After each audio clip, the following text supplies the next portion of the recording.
Hola chicos, buenas tardes. Les estoy mandando este video con las correcciones del trabajo práctico número 8, que era sobre materiales.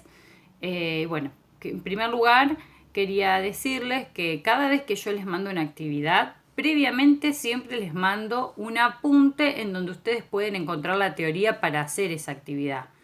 Les pido por favor que se limiten a eso. Si después quieren ampliar no hay problema, pero la respuesta básicamente salen de ese apunte que yo les envío. Esto porque he visto que a veces suben respuestas que las buscan en internet o un diccionario y que por ahí no se aplican tanto a tecnología como quisiera. Por eso recuerden, antes de responder un cuestionario, leer bien la teoría, leer la conciencia. Bueno, el trabajo práctico contaba de 8 preguntas. La primera decía, ¿qué son los materiales? Era una respuesta sencilla. Ahí ustedes debían poner qué son las sustancias que componen a cualquier cosa o producto. Con esa simple respuesta alcanzaba. Si querían ampliar y decir que que junto con la energía han sido utilizados por el hombre para mejorar su nivel de vida desde tiempos lejanos, está todo bien, pero con responder que eran las sustancias que componen cualquier cosa o producto, alcanzaba. La pregunta 2 era un cuadro que ustedes tenían que completar, de donde desplegábamos la palabra materiales. Teníamos un cuadrito, ahora se los muestro. Para el que no lo recuerda, teníamos el cuadrito que decía materiales y había que clasificar en naturales y artificiales, y a su vez los artificiales se subdividen en orgánicos e inorgánicos. Si ustedes querían agregarle ejemplos, estaba bien, pero con poner eso solo bastaba. En la pregunta 3, que hubo mucha confusión, decía, ¿cuáles son las 4 categorías en que se clasifican los materiales? En el apunte que yo les envié decía un título, clasificación de los materiales, y empezaba a nombrarlos. Decía madera, plásticos, cerámicos y metales. Bueno, esa era la clasificación que ustedes debían poner. Y cuando decía describir brevemente, poner, por ejemplo, que la madera es de origen vegetal, que la extraemos del árbol, de la parte leñosa del tronco, ¿sí? En el caso de los cerámicos, poner que son un conjunto de materiales que están compuestos por óxido de silicio y aluminio. En el caso de los plásticos, que eran polímeros sintéticos que podían ser moldeados en alguna de las fases de elaboración.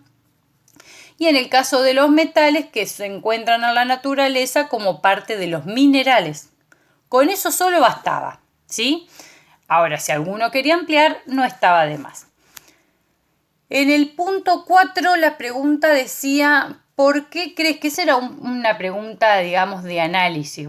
Pero estaba en el apunte. Digo, porque recibí respuestas de los más insólitas, entonces, quiero aclararlo y que quede bien concreta cuál era la respuesta. Decía, ¿por qué crees que suele usarse los plásticos para aislar los artefactos eléctricos? Si ustedes iban al apunte, había una parte que decía que los plásticos no conducen la corriente eléctrica. Por lo tanto, ¿qué quiere decir esto? Que no dejan que pase la electricidad. Por eso se los usa como aislantes, porque es una manera de proteger al hombre de que no se electrocute.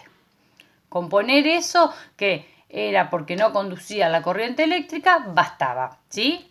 Así que aquel que por ahí puso otra cosa que no era, lo corrige, ¿sí? Bueno, en la pregunta 5 lo que se buscaba era que ustedes pudieran mencionar cuáles son las propiedades principales de la madera. Vuelvo al apunte que les envié, van a la parte donde está madera y dice que las propiedades fundamentales son la densidad y la dureza, ¿sí? Eso, digamos, si ustedes quieren detallar qué quiere decir cada una de las propiedades, está bien, pero con mencionarlas alcanzaba, ¿sí? Bueno, el punto 6 decía qué tienen en cuenta las propiedades ecológicas. Hasta ahora las respuestas que he visto a los trabajos prácticos están muy bien. Esa sí se ve que la leyeron del apunte y la transcribieron. Pero palabras más, palabras menos, lo que apuntaba, digamos, el tema de las propiedades ecológicas es al daño, a medir el daño ambiental que puede producirse tanto ya sea al momento de extraer los materiales o bien cuando se usan, ¿sí? Bueno, después la pregunta 7 decía, ¿qué es la mena y la ganga? Esa respuesta ustedes la encontraban en la parte de metales, porque como les dije recién, los metales se extraen de los minerales, de piedras, ¿no? En las minas. Entonces, cuando uno hace una excavación y extrae los minerales, hay una parte que es útil. La parte útil del mineral es lo que se denomina mena. Y las impurezas, que serían como barros o sales que recubren al metal, eso se denomina ganga, ¿sí? Así que la parte útil del mineral es la mena y las impurezas son la ganga. Y por último decía describir las etapas principales para la obtención del metal. Eso lo encontraban precisamente en el apartado donde se trabajaba el tema metales. Y bueno, las etapas eran 3, que eran la obtención del concentrado, la extracción del metal y la purificación. ¿Sí? Esas 3 etapas, y bueno, lo podrían detallar a qué se refería, cómo se obtiene el concentrado, cómo se extraen, que ya sea por reacciones químicas, y bueno, qué procesos son los de purificación, ¿sí?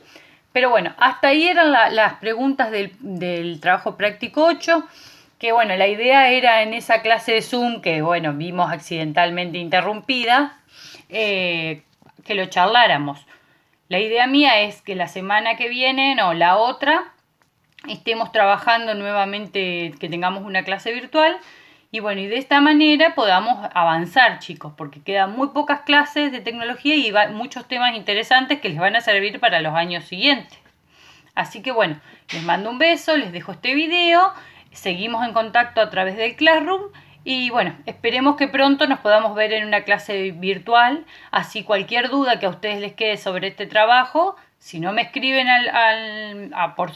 por WhatsApp o me escriben al Classroom, lo charlamos en la clase virtual.